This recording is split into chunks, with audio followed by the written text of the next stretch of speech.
Welcome back, everybody. If I'm right, this is the time to start our parallel session. So, greetings to everyone.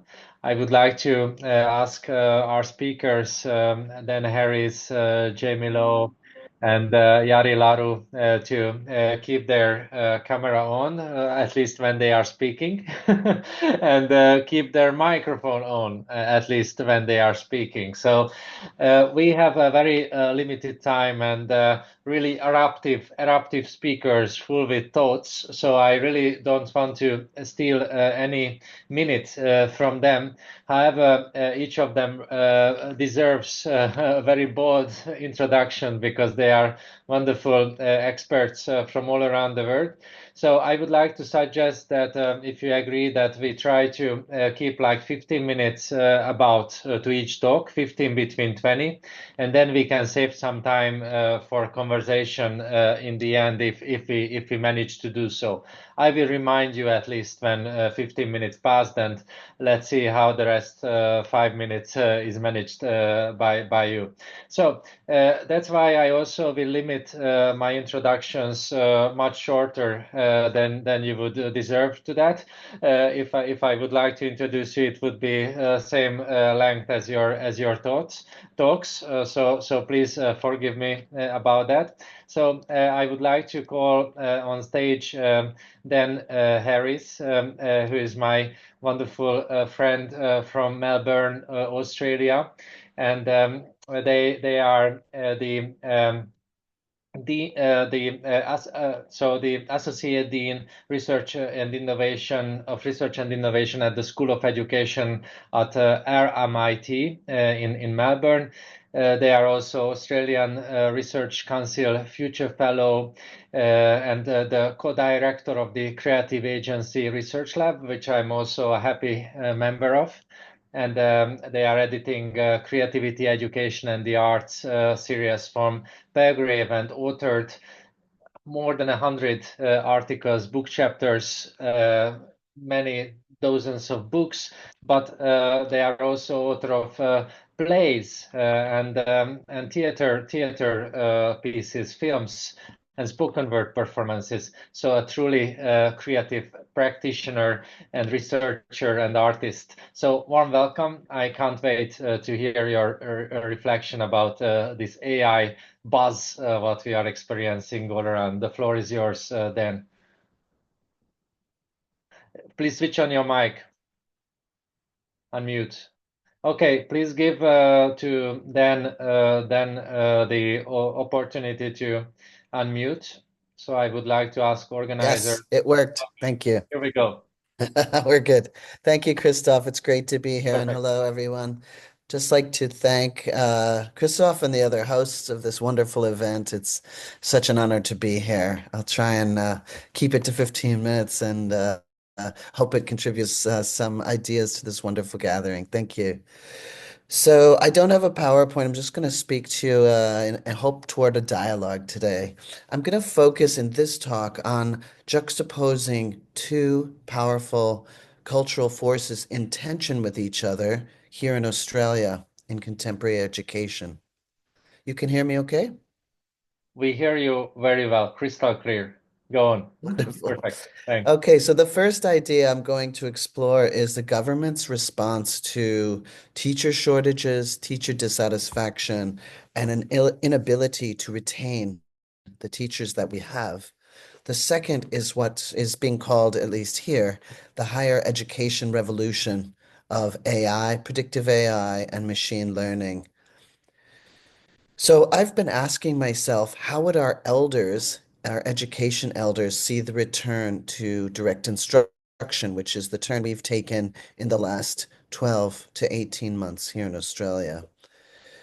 John Dewey, one of our education elders, his core teaching is that all of life is pedagogical and that the value of art is in one's experiencing it, not abstractly learning about it.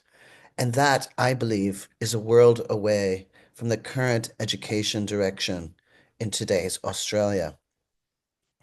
Those changes take a direct instruction approach to teaching phonics, not as in Korea and other countries of our neighboring in East Asia, not as a baseline to higher order thinking skills, but as an end in itself, narrowing our curriculum largely to literacy, numeracy, and STEM test scores, standardized test scores.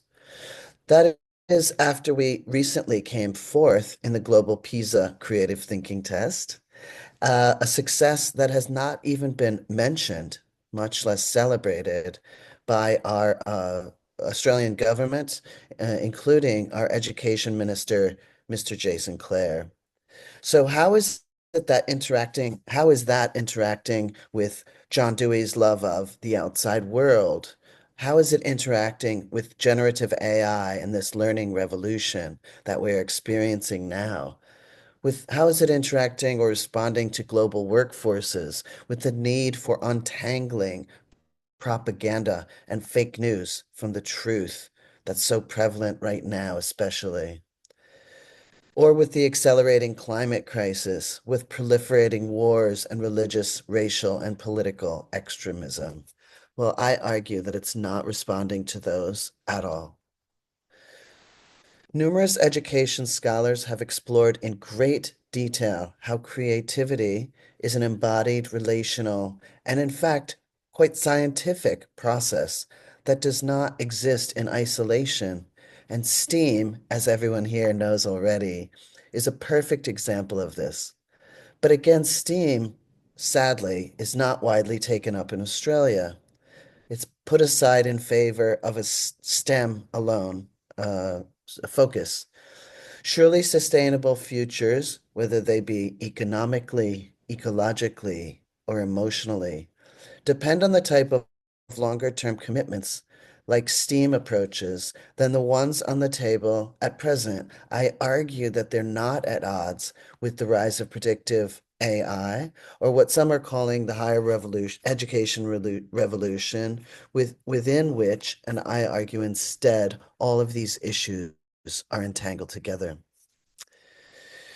So just briefly, last year, the same year as the education minister returned us to a direct instruction model of literacy and numeracy learning, the national arts minister in our country, Tony Burke, released the new national cultural policy called Revive. Revive mentions education 37 times. It links arts and education as core to a vibrant and progressive cultural landscape incorporating AI, well-being, and the future generations, including First Nations knowledges. It reminds us that the more than 3.2 million Australian young people aged 15 to 24 deserve experiential pathways into cultural and creative jobs, and they are not going to get those pathways through a return to phonics and direct instruction. Given Australia's short-term desire to raise literacy and numeracy scores, which is understandable, but the long-term goal of improving well-being, a vibrant cultural sector, globally competitive workplace skills, a combination of the learning sciences and creative skills and capacities is one strategy that I am arguing for, and I see evidenced in not only Korea, but many other of our East Asian neighbors. We have much to learn from you.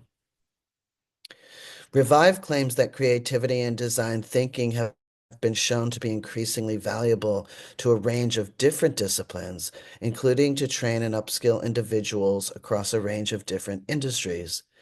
Just after the announcement of Singapore's, for example, first place position in the PISA creative thinking test, its government announced an overhaul of the entire education system based in design processes. Similarly, the Edinburgh Futures Institute in Scotland has been progressing an interdisciplinary design-based approach to higher education, and our cultural policy revives explicitly states that a rethinking of our education system is desperately needed. Our government, however, refuses at present to do so. Not only COVID, but its acceleration of automated decision making and predictive AI can be seen as a perfect opportunity, which is why this conference is so timely, to rethink and to redo our cultural, creative, and education sectors, including the power and the value of ethical generative AI advancement. I have for a long time argued in favor of the need to grow creativity through an ecological approach, which conceptualizes creativity as a dynamic interplay between individuals, communities, and social cultural contexts. Within that framework, creativity emerges through interactions between diverse actors, resources, and environmental factors.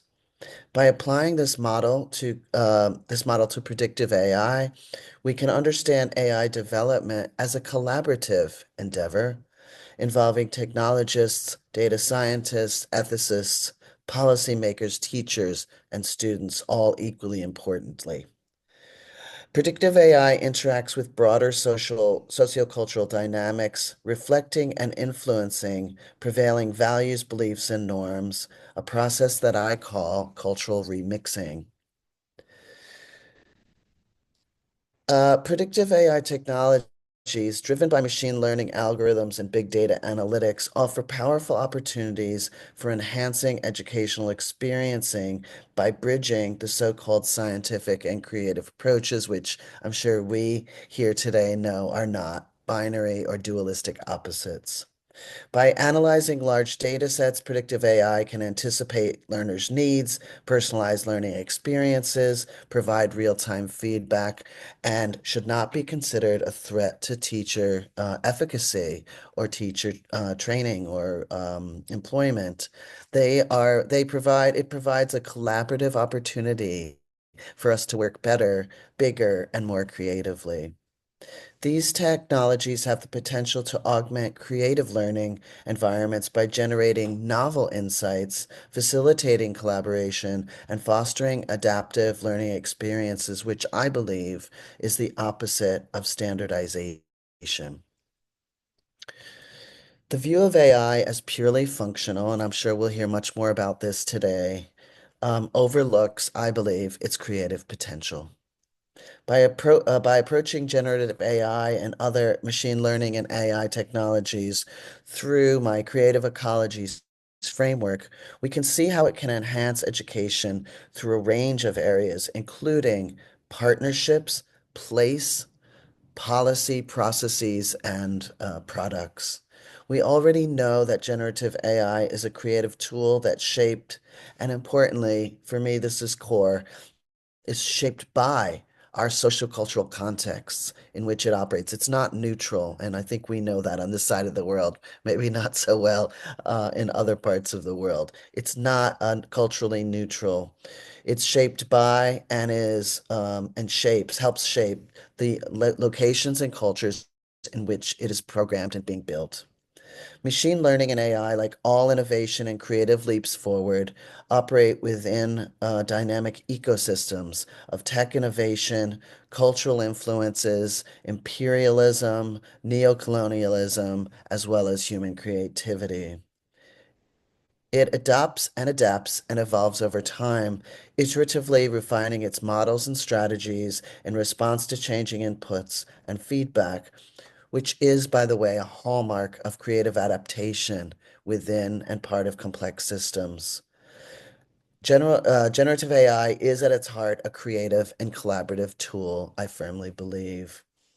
So, to conclude, and quoting another elder, Maxine Green, she says, "It is with regard for contingency, yes, and for multiplicity and plurality, that I would argue for the kinds of standards that make possible an ongoing civil conversation, a dialogue that reconciles differences, and that leads with occasions open always for renewal to the constitution of a common world." And I believe if we work together interculturally, just like this conference is, that we can move toward that common world that values difference but has common agendas. So in closing, the integration of STEAM, creative thinking, and predictive AI represents such an exciting opportunity for truly reimagining education in the 21st century. At RMIT University and in our Creative Education Futures Consortium, we reject binaries like STEM or STEAM, creative thinking versus doing, machine versus human learning and innovation. We are integrated systems, human and machine, and the task now is to create inclusive relational learning ecologies that foster critical thinking, creativity, and restorative and empowering education journeys. Thank you. Thank you so much, Dan, for uh, sort of not defining, but setting the tone for this session and reminding us those fallacies, which we too often and too easy fell victim of with our even with our best intentions. And I think this is the time of not only risk taking, but many risks and many kinds of failures, and also those kind of failures where restoration uh, is really can be a demanding work as always, and we need to be attentive to that, and there are some fallacies to avoid as well, not only to be brave to fail, right? So thanks a lot for it. It was really eye-opening and thought-provoking. And as I recommended, we will continue getting energy from your flow. And I will give the floor to the next speaker. But at the same time, I would like to encourage everyone to make comments, questions, reflections in the chat. And I'm sure that Dan can see the chat line, and maybe they can also react to your thoughts. So next speaker is another wonderful friend from another a part of the world, not too far actually from Australia. So we have Jamie Lowe from the Education University of Hong Kong. Dr. Jamie Lowe is a senior lecturer at the Education University of Hong Kong and the program leader of a postgraduate diploma in education. Also, she's very young, but she's already a veteran training specialist in teacher education, and her specialty is early childhood music education and STEAM education. Graduated from Queensland with a and also Doctor of Education with specialization of STEAM. Member of Royal Society of Arts in London. So I think many connection points also in your background and also dance interests. So the floor is yours. I'm really excited to hear your talk. Thank you. Hi everyone here. Could you all hear me clearly? Yes, we can hear Hello. you very clear and see your presentation. Great Yes. to know. Thanks very much. First of all, thanks very much for Christoph and the host. I'm very honored to be here. And good morning, good afternoon, and good evening to everyone. Very nice to meet you all here. I'm Jamie from Education University of Hong Kong, Department of Early Childhood Education. And today, the topic that I would like to present is engaging students' creative thinking in transdisciplinary collaborative learning experience through STEAM-based activities in Hong Kong contexts. And it aims to investigate the students' creative thinking skills in a developed solution in human perspective in everyday life through designing the human-centered design instruments. We call it like HCDIs. And students were invited to apply Makey invention kit to design the HCDIs for the little children at kindergarten. So throughout the project, actually STEAM specific creative learning thinking model, CLTM, was illustrated for the curricular design for these STEAM-based activities in classroom settings. And so what actually is HCDIs here? It actually helps the students to provide solutions to real problem in social contexts. We large emphasis was put in human perspectives. So we focus quite a lot on human experience, human interactions, and emphasizing the needs and try to improve the usability. So it enhanced the strong link between the creative thinking and the transdisciplinary learning in the process. And the tools we use in this STEAM-based activities this time is the Mihye invention kit. And students self-made their different creative music instruments for the kindergarten for the children at kindergarten, and it acts as an experimental platform for them to participate in some practical innovation with their own expression. So providing some background of implementation of STEAM education in Hong Kong context, actually our Hong Kong government strongly supports the implementation of STEAM. And they even mentioned in the last policy address, but yet we do not have a very, very concrete guidelines. And the curriculum actually varies quite a lot in a large extent in different types of school in Hong Kong. Depends on the hardware and the software. So that's why, as such, in this research project, like class observation, focus group interviews, and some visual journals were conducted for collecting data, like how to engage students' creative thinking in transdisciplinary collaborative learning experience through the STEAM-based activities. For the participants, 28 Form 1 students, like secondary 1 students, participated in this activity, designing these HTCIs for the KG students. And they all equipped with musical knowledge when they studied in the primary school.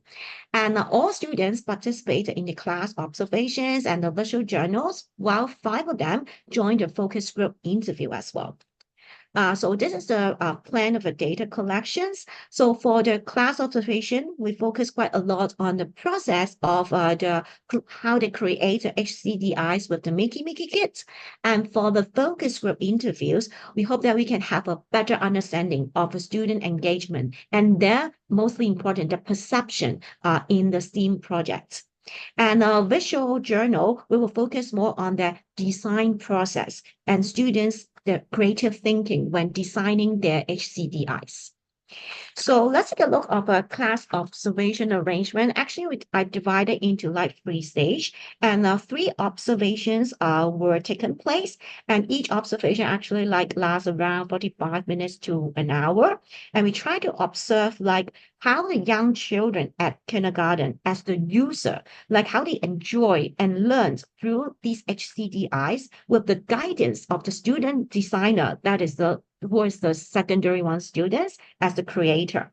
And it was found that like students in the class who were very good at music and arts were able to think more ideas about their product designs, and they focus quite a lot on the appearance of the product as well.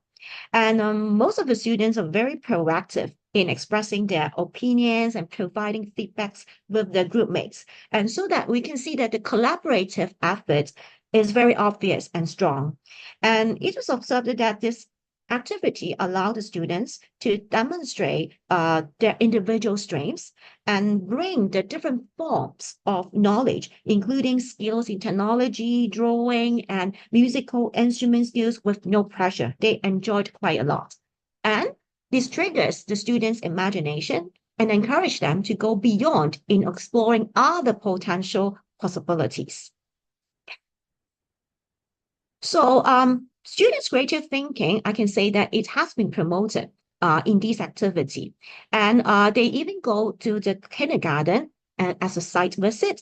And the children, like as users, actively participate in the activity. And they were even able to improvise simple tools through the play and movement without any prior knowledge by just following the instructions from the student designer, that is the secondary one students.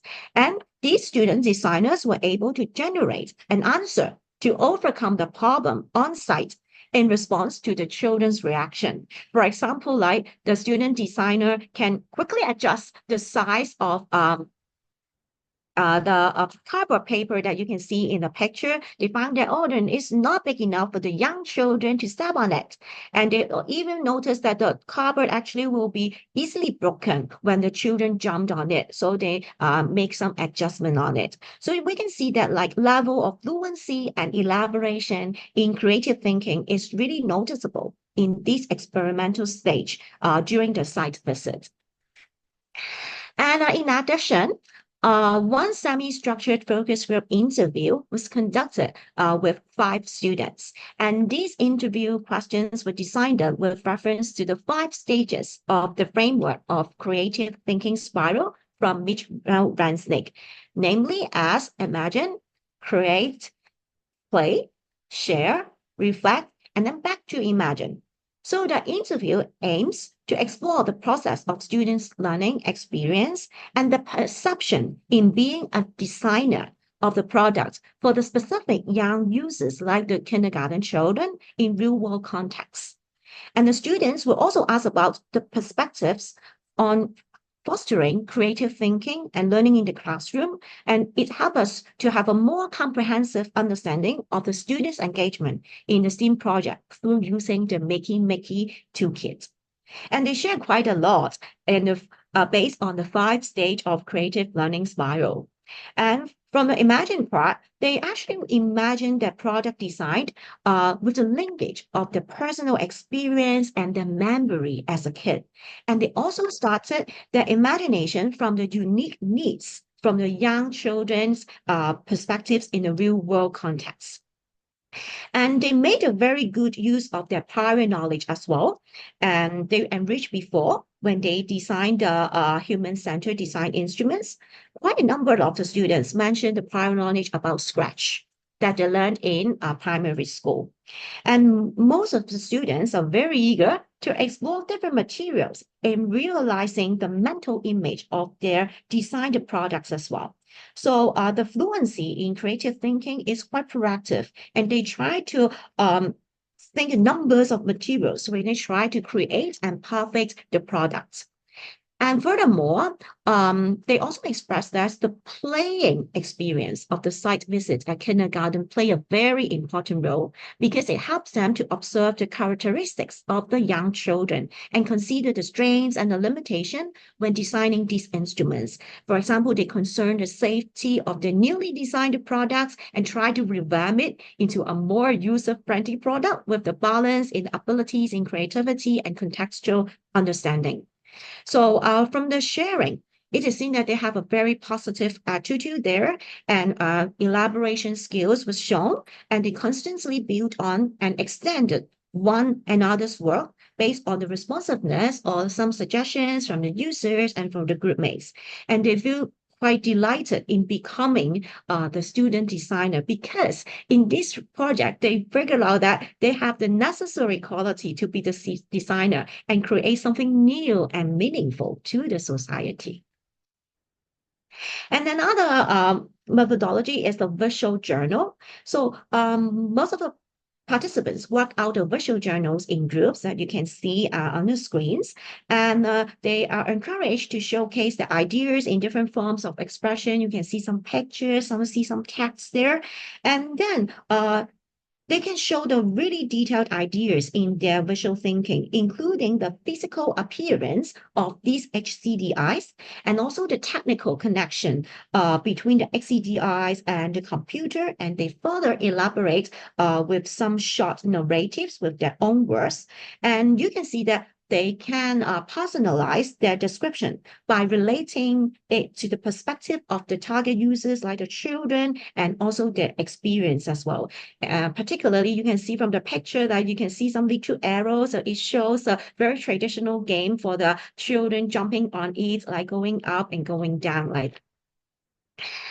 So in the 21st century, is very crucial for us to inspire students to be more creative and innovative for getting ready to solve the real-world challenges and to support the implementation of the STEAM-based activities for engaging them on students' creative thinking in Hong Kong context. I think that teachers may transform their identity from the content deliverer to the content guide.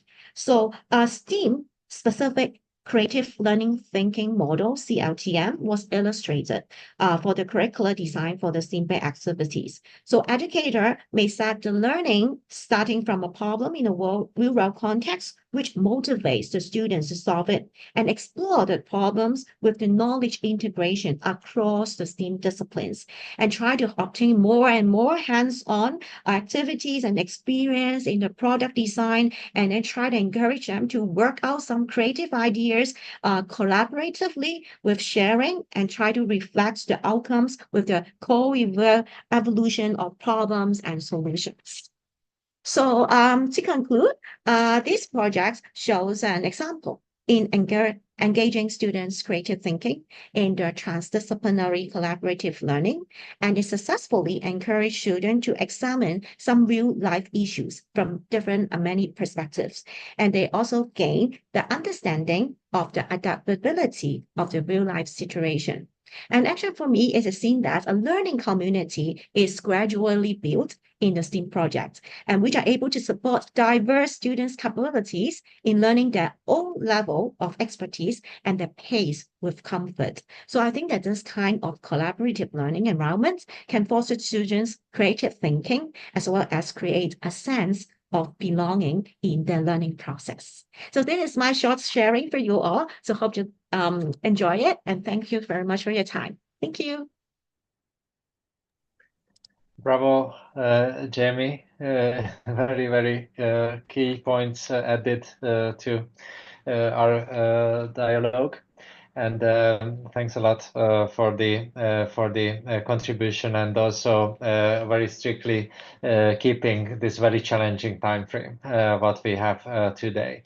And I'm very happy to see that conversation is very vivid also in the chat line. So I would like to encourage you to take a look at the chat and also contribute to the chat. Maybe even if there are some language barriers, you can utilize now for good the AI tools available to contribute to the conversation.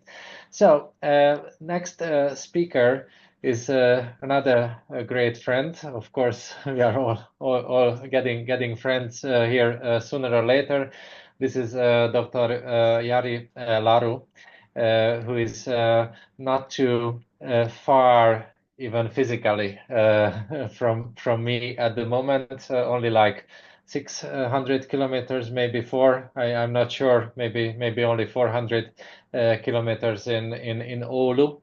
I think so. If he's at his home place, he will let us know maybe where he's at the moment. He's a university lecturer and educational technologist at the Faculty of Education in the University of Oulu. And he's a key figure also in teachers' preparation in Finland about the AI boom. He's involved in various pragmatic and theoretical programs, and he's a great expert in how to combine learning sciences with emerging technologies. He's a consortium member of the Generation AI Research Project, which is one of the key flagship projects from the Strategic Research Council of Finland. So, Jari, the floor is yours. I think you will share with us the rest.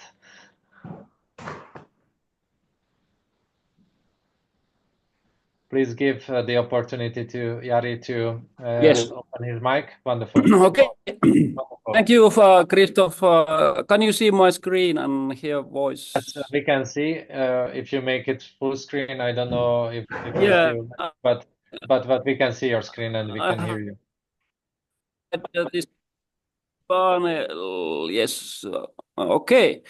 So present and full screen and present and okay. So I check the Yeah, clock. perfect. So I have 15 minutes so far. Perfect. So thank you for invitation to this conference. I will speak about the topic how to teach AI literacy to primary school children, like AI education in K-12. I'm not familiar with Convergence Education. I have been listening and learning new, but I have been responsible for STEAM subject studies at our university and so on. But now I have a full focus on AI. And that picture is generated by AI, and it's describing Finland somehow. Winter is coming, and lakes are frozen soon, and Santa Claus is coming, and so on. But anyway, Christoph introduced that I'm a member of that Generation AI Consortium, and we have a multidisciplinary research project, which is pretty huge. We have educational scientists from 3 universities, law scientists from 2 universities, and computer scientists from 2 universities, and then Code School Finland, Hyyraka Science Center, and Science Fest science exhibition. And as a part of strategic research like an initiative, we belong to wider community of projects which focus on security and trust in the world of information technologies and hybrid influence. And our focus are school children and teenagers. And those 3 other projects in this program have a focus elsewhere. We develop pedagogical frameworks and artificial intelligence and pedagogical frameworks for artificial intelligence and security education. And we develop different kind of teaching tools, materials, methods, etc. But also we promote children's rights and participate into law making and regulation activities and that kind of things. And how we approach AI is more or less so that we think about that AI is like a learning target somehow, that we teach children to understand about AI and also understand impact of artificial intelligence. And we teach them to be more agentic, that they are active participants in that age of AI, not just consumers of AI products. And why we have that kind of approach?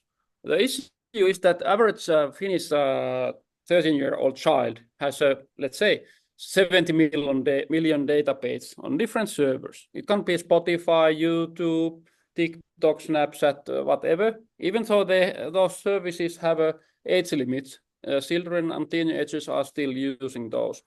So that data is a huge issue. And data is actually training material for artificial intelligence. So artificial intelligence is used to analyze data and also automate different kind of activities and actions. And all interesting and nice applications and tools and devices are based on data. So data is the like a very, very big topic. And we create tools and materials for children and teenagers to understand that phenomena, that we are being modeled and our behavior is predicted. Our activities are profiled and groups of similar people are clustered, etc.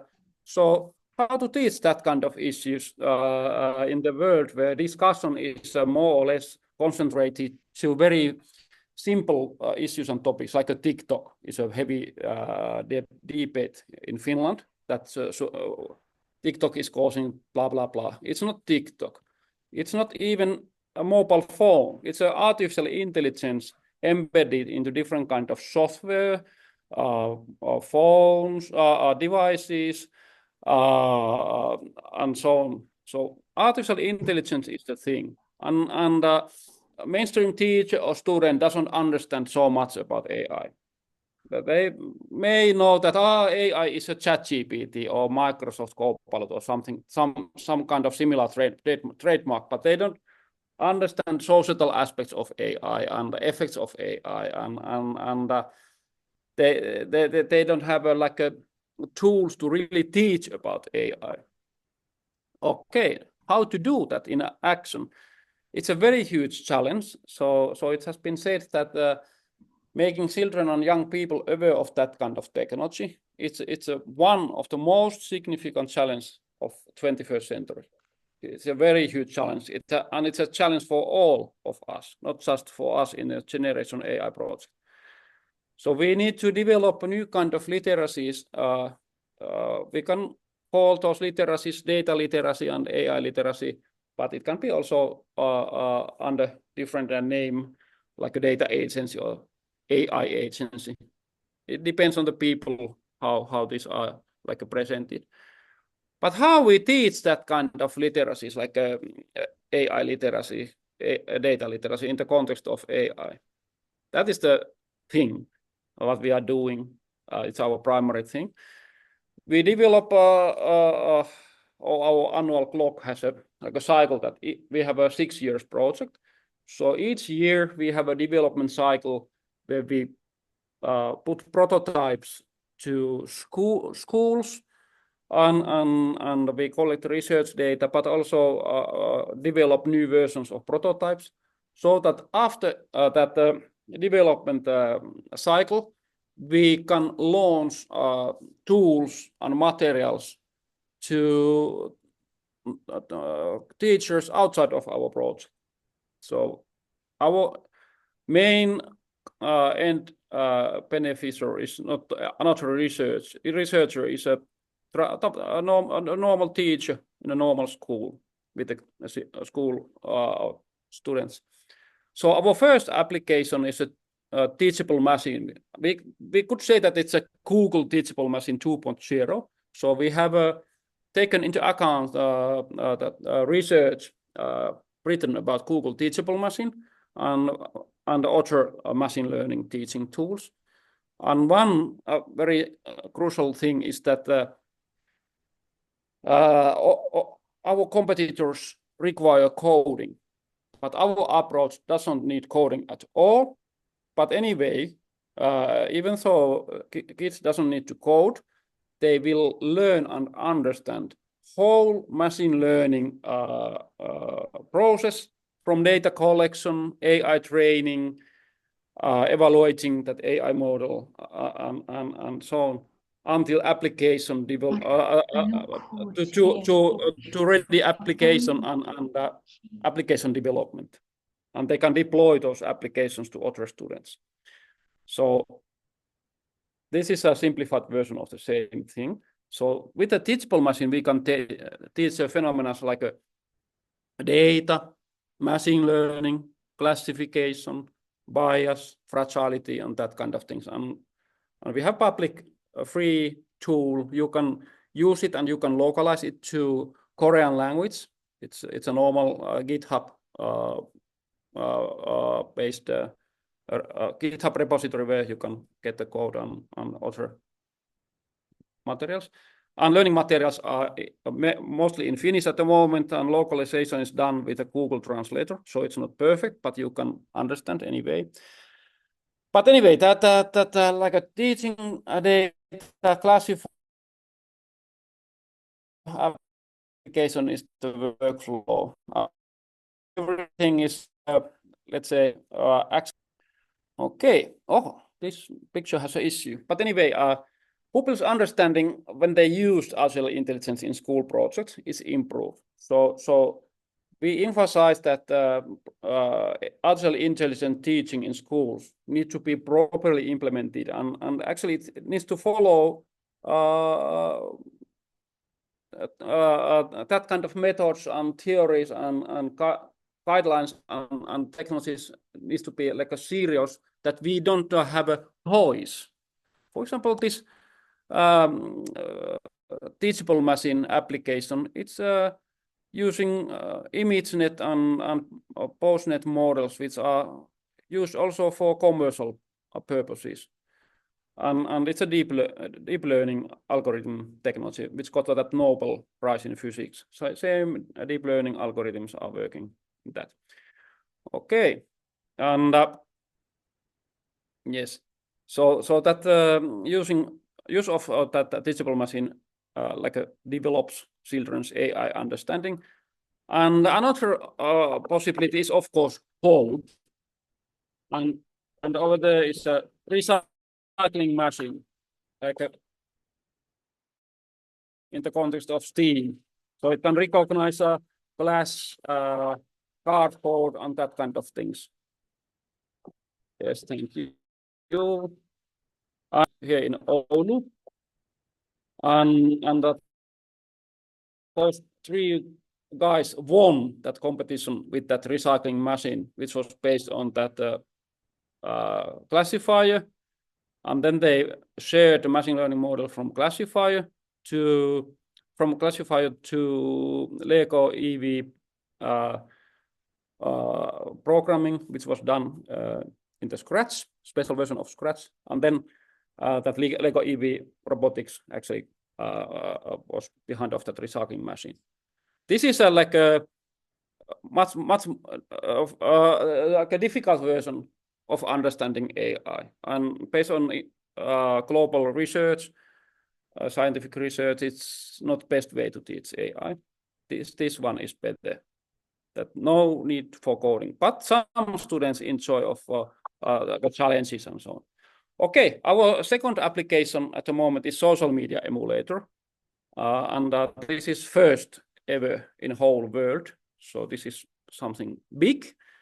So we actually can simulate like a real on the real time Instagram style social media, so that students understand in the context of that simulator data, how their actions actually form data, how they follow pictures, they like pictures, share those, comment, etc.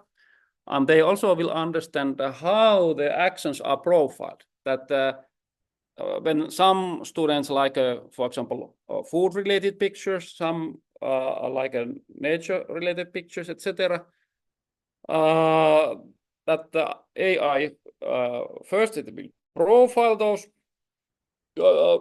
students. That one student may have a profile with food pictures and nature pictures, one student with cars and so on. And then AI will cluster those profiles so that all nature all persons who like a lot of nature pictures from one cluster, and food pictures one cluster, etc. And after that, they see on the real time how recommendation engine works, like how content is recommended, and which is based on clustering and so on. And these both tools, like this teachable machine and Somekone, are built for primary school students.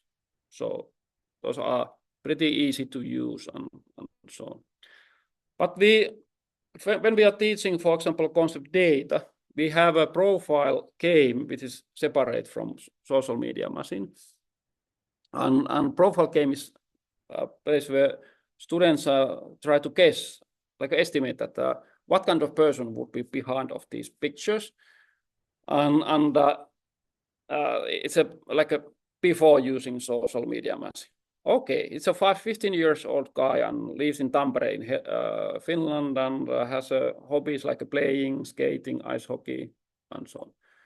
And then after that, we continue so that profiling can be done automatically. That Somekone social media emulator is an Instagram simulator, blah, blah, blah. It collects data and so on. And then we will showcase that role of AI in that context. And we develop science-based teaching materials. So, for example, this is from the context of teachable machine.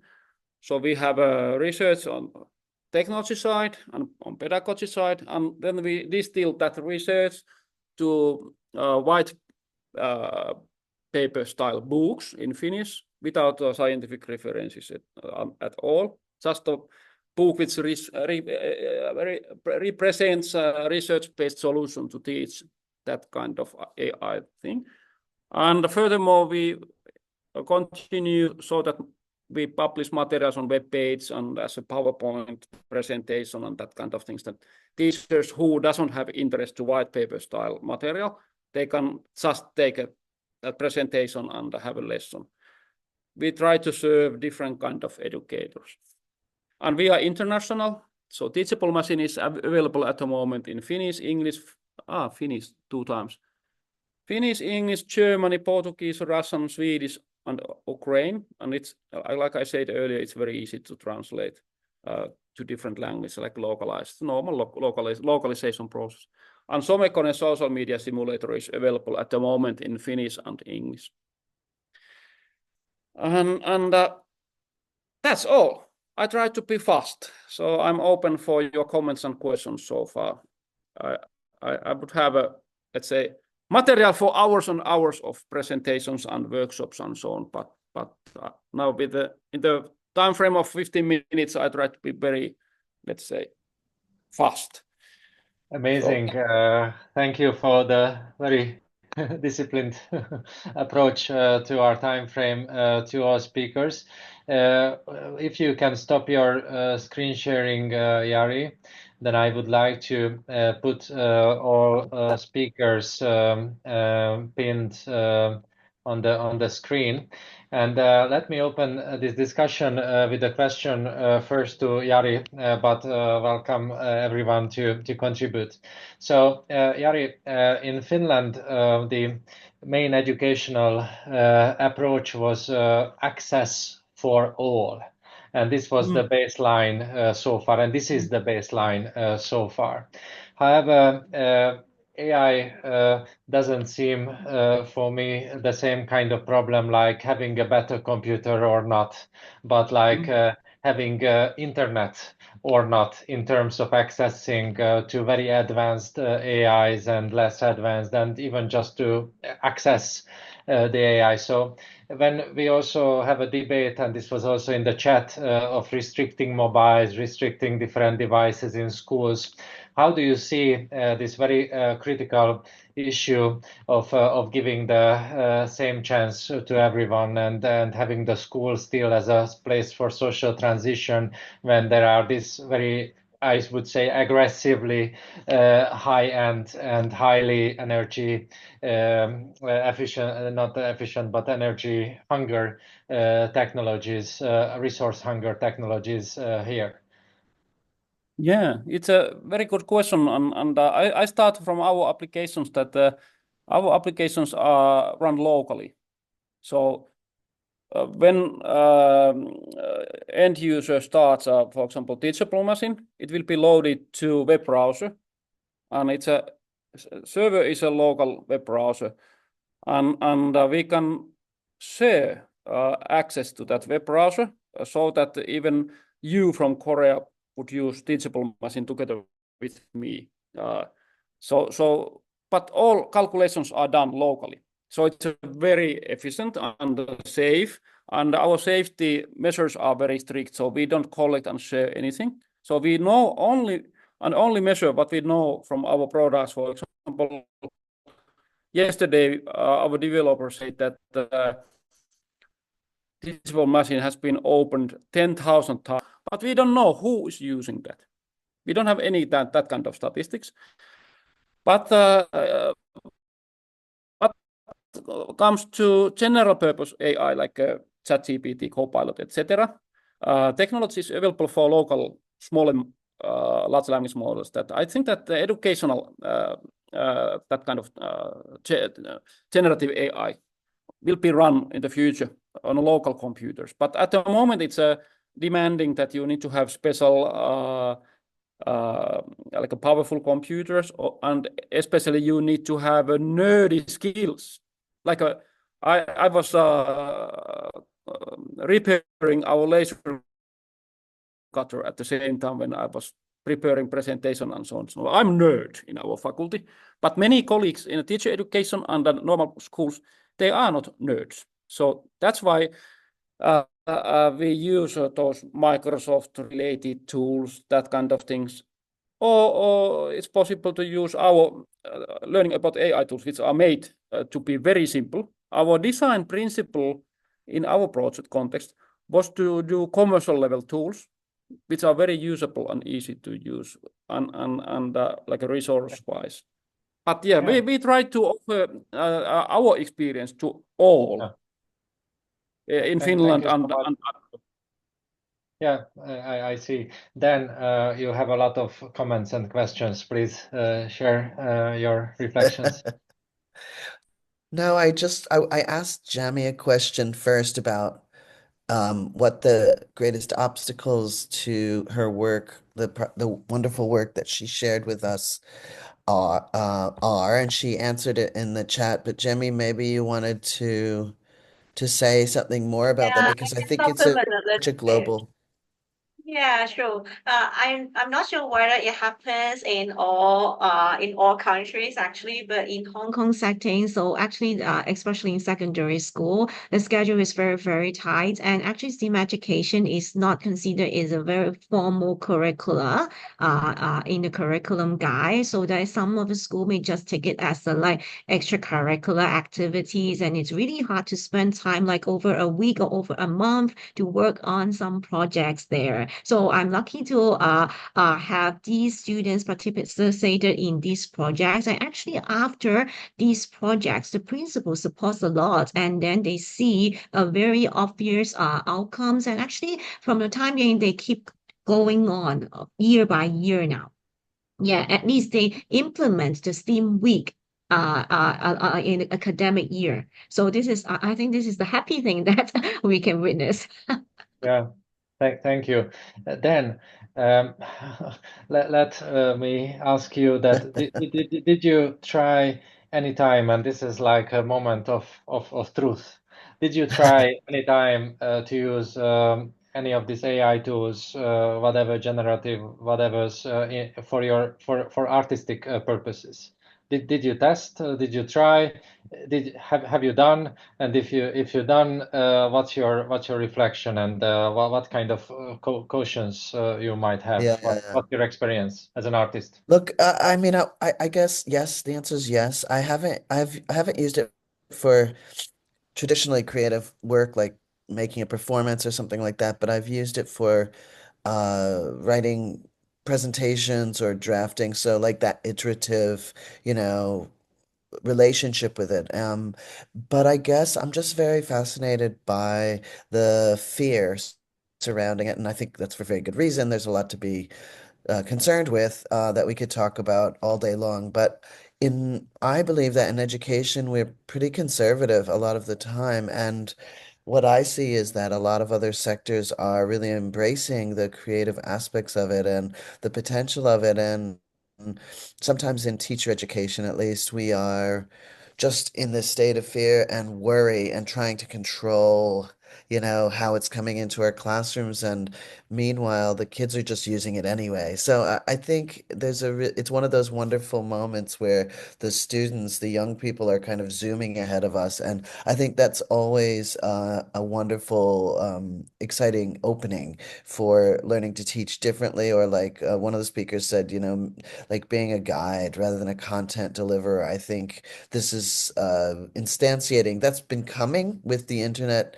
presence of the internet anyway, but I think generative AI is like, you know, I think in my experience, students at all levels are using it already in ways that teachers aren't necessarily aware. So I just think all of that is interesting. And just lastly, I would say that as an artist, I think that for the last 2 or 3 years, there's been a lot of arguments or debates about, you know, AI can't be creative, only humans can be creative. And I personally view that now already that argument is past, and people are talking about in what ways is it. And um, I don't think that's a controversial thing necessarily to think or say anymore, because we too are programmed by our education and socialization, aren't we? We're not unprogrammed machines. Evolution. Yeah. Yeah. Anyway, I love it. It's been a great panel. It's all Yeah, fascinating. fantastic. Thank I think we've been so lucky to come together today because we have seen, heard, experienced three very different perspectives around similar phenomena. and I think conversation really happened here. So just to share a little experience as a closing. So we were running an exhibit and where we had an AI platform as well to openly to be used by the children who visited this exhibit. This was a visual generative AI platform. And I was very interested that to see the students' works as these are like mirrors, like reflecting what we already knew about us and representing something about us, or is it like a window to something outside of us, or using it as a vault as to departure from ourselves. But I was so curious to see something else, not even a mirror, not even a window, but something else. And I'm really fascinated to find out if this something else will come or not, or if we will stuck in our other binarities, these age-old metaphors, mirror, window, picture, and so on, or there is this something else is coming from the very creative point of approach. So thanks a lot for this session. Let's finish here with so many questions, and let's continue the dialogue in various platforms later, also as a follow-up as the ICAS conference. I wish you to have a good rest of the day. Please follow the program. I think there will be now a short break coming up, like 10 minutes break from now. And then please join back to the roundtable discussion. I think we will stay in this room. So those of you who are in this room and want to continue with the roundtable discussion, please stay in this room. I will also share as a link the booklet, so you can check out what else is coming up. Thank you so much. Have a good break. Thanks for all the speakers. It was a great session. I really enjoyed. Thank you. Bye-bye. Thank you. And See you you can again. find me with my name. I forgot to say. I'm very active on internet. So Yes, bye-bye. yes. Let's socialize in not only in the what was it, the artificial social media or the learning social, but the real social media you can use also to get connected. Okay, thank you. See you again.